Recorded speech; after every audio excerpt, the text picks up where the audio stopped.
Okay, when we come into the MGK, we have a number of choices. There's help, editor, load editor game, load save game, quit to window. We're going to start by going into the editor.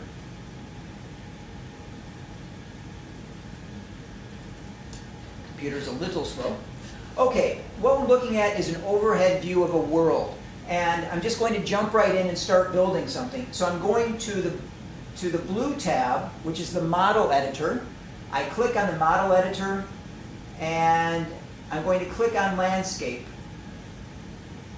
Okay? Then I'm going to click on island, and I'm going to select island 2. Now, if I left click and drag the mouse, I can look at this in all directions. I can zoom in by clicking the plus sign or the minus sign to zoom out. I can zoom in, I can zoom out. Model property is the next category we have to think about. Model property means it can be an object, an AI character, or a player character. Whether it's Xbox, PlayStation, or any 3D modeling game, all models have these properties. So, an island is an object. And I'm now going to ignore the rendering, I'm going to ignore this section, and go directly to the add section. I click add, I left click on add, and now I'm looking at the island from an overhead position. Pressing the 1, 2, 3, 4, 5, 6 keys, I can look at it from different angles. Whenever we're getting ready to add a model, we always go back to the overhead position, key 1. Okay? Now, with the mouse, I can left click and look at this from all dimensions. Again, this is 3D geometry with an X, Y, and Z axis. I can look at it from all kinds of directions. I can go crazy. I'm looking at it from underneath. When I'm ready to add a model, I just press 1 and it goes back to the overhead position. There is a built-in manual down here, add, positioning, model properties. So if you ever have a question, you can always look here for more information. Now, I put an island in. I'm now going to right-click, and I'm going to move the Y-axis to the H. I'm going to zoom in. The A, the S, and the Z axis allow you to zoom in or zoom out. These are other controls that we have. So I'm pressing the A to zoom out. I zoom out, zoom out. Now, I right-click, drag the Y onto the H. And I'm just doing this as a positioning exercise. I could put this Y-axis anywhere on the island. I'm just choosing the H because it's an easy target to understand. Okay? So, I now want to put in a character. I want to be the player on this world. So I scroll down, down, down, down, and I see robots. I click on the plus sign. I click on robot 1. Do you want to use the property of the current selected model? Yes, I do. I want to use that property data. Yes.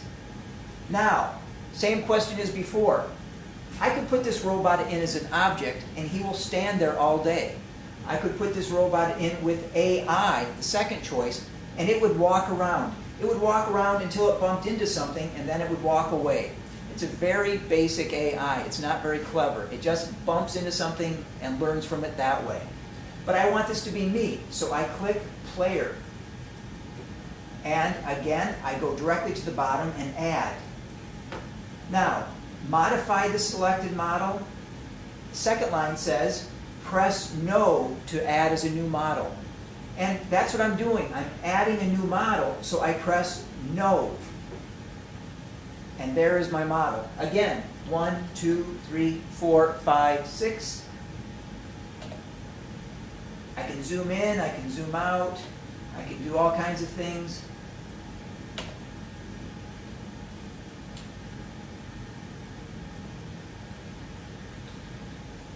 But what I'm going to do is I'm going to go back to the scene editor. I click Scene. I click Save. Save this project? Yes. Now, I need to give it a name. I'm going to call it Robot Game. Robot 1 game, and save. And then I'm going to click Run. Run this project? Yes.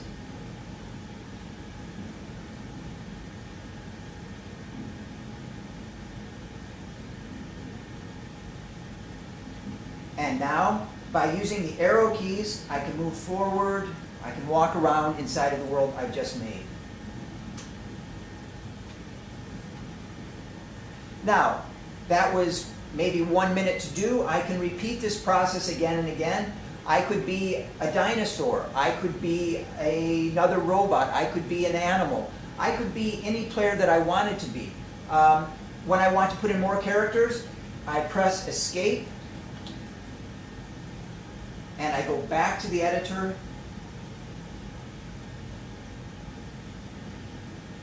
and now I would repeat the process. I'll do that again very quickly. This is just a very quick introduction to how easy it is to build a world.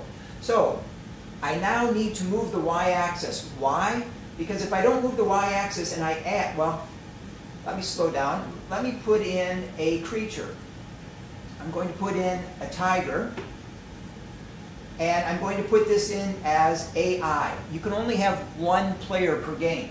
So I'm going to put this tiger in as AI, and I'm going to add, just like before, no as a new model. Now, what did I do? I put the tiger right on his head. It's a very common mistake. Why? Because I didn't move the y-axis. So what do? I say delete, and it goes away.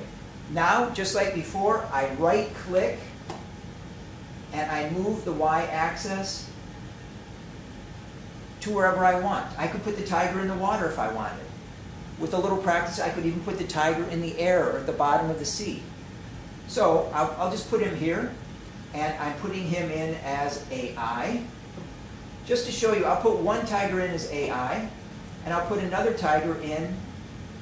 I did that very quickly, but I just moved the y-axis by right-clicking. I'll put another tiger in as an object, and I will add no as a new model, just like before. Now I go to the scene editor, scene, save this project. Yes, I'm going to save the same project, so I say yes. And I say robot 1, save. It says, do you want to replace that? Yes, I do. I want to update it, so I say yes. 3D environment optimizer. Don't worry about that. Why? Because this is a very advanced feature. The MGK is designed so that very young people can use it in preschool, and also professional game designers can use this.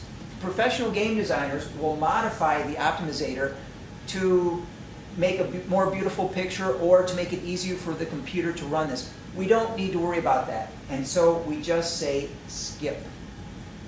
Okay? Now I run the project. Run this project? Yes. Again, skip.